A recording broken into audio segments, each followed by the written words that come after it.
In today's video, I'm going to show you how to create a URL redirect in Shopify. Creating a URL redirect in Shopify is one of those little tricks that can make a huge difference for your store. Imagine a customer clicking on an old product link you shared months ago, only to find the page no longer exists.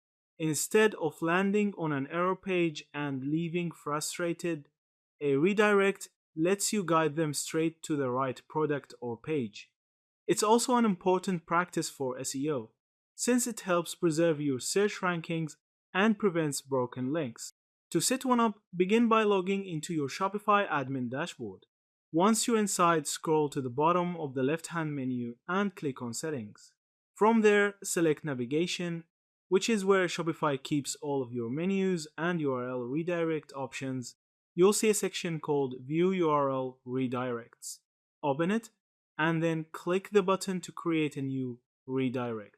Shopify will ask you to enter the old URL, which is the link that no longer works, or the page you want to replace. Then, in the Redirect To field, you type in the new destination URL. This could be a product, a collection, or even a blog post.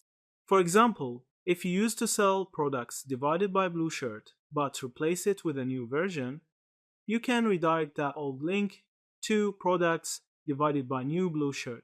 Once you've filled in the details, hit save, and the redirect takes effect immediately. From that moment on, anyone who clicks the old link will automatically be taken to the new one. There's no coding required, and Shopify manages everything behind the scenes.